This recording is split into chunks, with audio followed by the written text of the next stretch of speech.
이재명 대표의 재판 4개 모두 다 늘어지고 있는 건 명확한 사실, 팩트입니다. 화면 보겠습니다.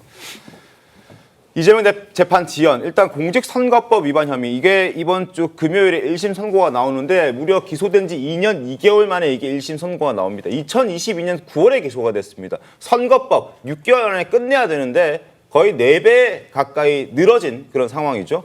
위증교사 혐의도 1년 1개월 동안 지금 진행되고 있습니다. 10월에 기소가 됐고 작년에, 그리고 다다음 주 25일 날 이제 재판 1심 선고가 나오죠. 백현동, 대장동, 위례 성남FC, 그리고 대북 송금까지.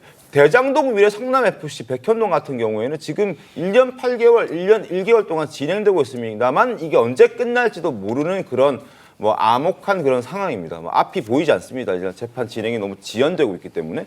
대북 송금은 일단 공판 준비 기일만 지금 5개월째입니다. 그리고 다음 달 17일에 한 차례 더 공판 준비 기일 하기로 했기 때문에 최소 6개월은 공판 준비 기일로 그냥 날려버리게 되는 그런 상황입니다. 그리고 특히나 우리가 또 여기서 집중해봐야 될 내일 모레 있을 1심 선고, 이 부분에 대해서도 저희가 대단히 좀 집중을 한번 지금부터 해보도록 하겠습니다. 왜냐? 이재명 대표의 어떤 정치적인 생명뿐만 아니라 민주당의 입지도 대단히 흔들릴 수 있기 때문입니다. 만약에 100만 원 이상의 실형에 가까운 형이 나온다면 민주당도 434억 원의 선거 비용을 다시 토해내야 합니다. 목소리 들어보겠습니다. 벌금 100만 원 이상만 선고돼도 의원직 상실, 뭐 피선거권 박탈 이런 거는 물론이고, 지난 대선에서 민주당이 보전받았던 선거자금 434억 원을 국고에 도로 반납하도록 돼 있거든요. 그래서 민주당 소속 의원들이 네.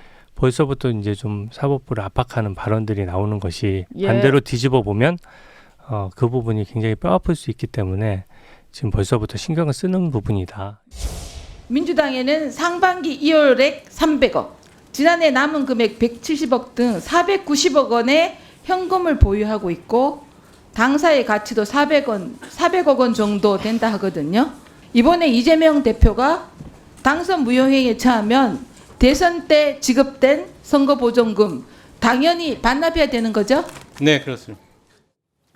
자, 공직선거법에 따르면 당선 무효형이 확정된 이후에 이제 여러 가지 돈을 반환해야 된다는 어떤 내용들이 있습니다. 그래서 그래픽 보면 설명드리겠습니다. 공직선거법 265조 2항을 보면 당선 무효형이 확정된 사람은 반환, 보전받은 금액을 반환해야 한다. 그리고 대선 후보자는 추천, 정당이 반환해야 한다라고 되어 있습니다. 그렇기 때문에 지금 지난 대선 때 보전받은 선거비 431억 원과 후보자 등록 기탁금 3억 원, 그러니까 무려 434억 원을 지금 당선 무효 확정 시 지금 민주당이 반환해야 되는 그런 기록에 서 있는 거 아니겠습니까? 이거 감당할 수 있겠습니까, 민주당도? 충분히 감당할 수 있다고 봐요, 저는. 그렇습니다. 왜냐면요, 지금 민주당의 재산 상태를 좀 자세히 보면 민주당은 정치자금 그 회계 보고를 매 분기마다 민주당 홈페이지에 올립니다. 네. 지금도 민주당 홈페이지 공지사항란에 가면 그게 올라와 있어요. 네. 6월 30일자 결산한 것이 7월 26일에 올라와 있거든요. 거기 보면은 일단 전기에서, 그러니까 전년도에서 넘어온 2월액이 322억 원입니다. 그렇습니까? 그리고 상반기에 통틀어서 620억 원을 벌어들였고 국고보조금 포함입니다. 그리고 네. 450억 원을 써서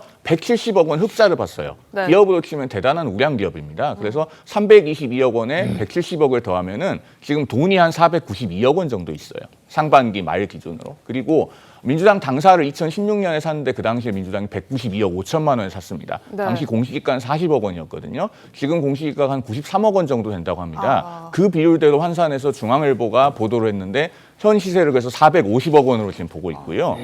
당사를 살 때 150억 원의 대출을 받아 샀는데 그 대출을 다 갚았다는 게 지금 중앙일보의 보도입니다. 네. 그러면은 당사 가치와 그 가지고 있는 돈을 합하면은 뭐 전세 보증금 반환해야 될 거 빼고 한 930억 원 정도 돈이 있는 걸로 보여요. 네. 그러면 430억 원을 반환해도 500억 원 정도가 남기 때문에 민주당의 재정에는 전혀 문제가 없다 이렇게 볼 수 있습니다. 국민의힘보다 매우 마른 건가요?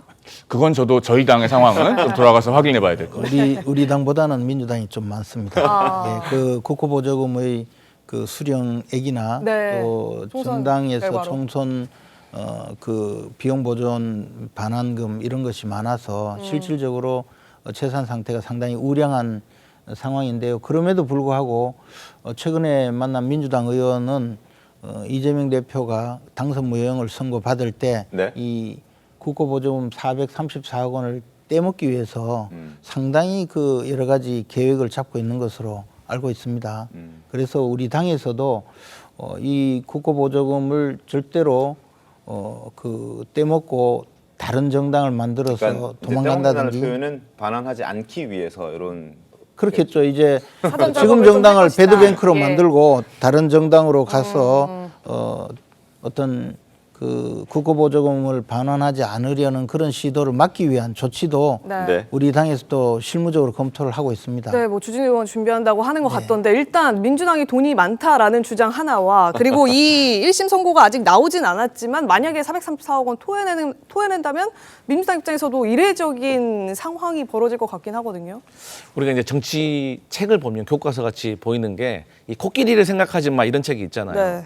아니 지금 벌어지지도 않았는데 저희가 왜 그런 걸 생각해야 됩니까? 저희는 지금 무죄를 주장하고 있는데 저희가 왜 이런 걸 생각을 해야 되고 아니 국민의힘 재정 상황도 잘 모르시면서 어떻게 저희 민주당의 재정 상황에 대해서 그렇게 연구를 하셨는지.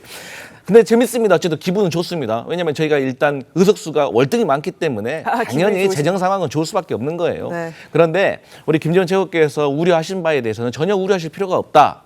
민주당이 만약에 그럴 일은 없겠지만 그런 일이 발생한다면 저희가 책임져야죠. 무슨 정당을 새로 바꿔가지고 위성정당 만들어서 그런 어떤 비겁한 행동은 안 할 거라고 저는 생각을 하고 저부터도 그렇게 안 할 거고 반대를 할 건데 어쨌든 저희 입장에서는 그런 일은 일어나지 않을 거라고 생각하지만 그렇게 걱정을 안 해주셔도 만약에 그런 일이 일어난다면 정부에서 다 알아서 잘 그 국고보조금 다 반환하게 만들 것이니까요. 거기까지는 걱정하지 않으셔도 될 것 같습니다. 민주당 주진우 의원이 주장하고 있는 게 민주당의 이 반환 문제를 좀 피해가기 위해서 그러니까 434억 원 유죄가 나왔을 가정 하에 말씀을 드립니다만 반환하지 않기 위해서 위성 정당을 만든다든지 당명을 바꾼다든지 뭐 이런 움직임이 있는 것으로 보여진다. 그래서 거기에 대비한 준비도 국민의힘에서는 하고 있다라고 얘기를 한 적이 있습니다. 김준욱 대변인 실제 그런 분위기가 있나요? 전혀 더 들어본 바 없고요. 지금 주진우 의원께서 말씀하시는 거는 민주당을 굉장히 이 비겁한 정당으로 만들기 위한 프레임을 씌우시는 거다라고 생각되고 설령 그런 꼼수가 만약에 있다고 한다면 이것은 국민의힘에서 저희를 비난하는 것뿐만 아니라 네. 국민들께서 민주당을 그렇게 해서 만들어진 민주당 가는 후신을 뭐라고 인정하시겠습니까? 결국은 돈 떼먹은 놈들 이렇게 말씀하지 않겠어요?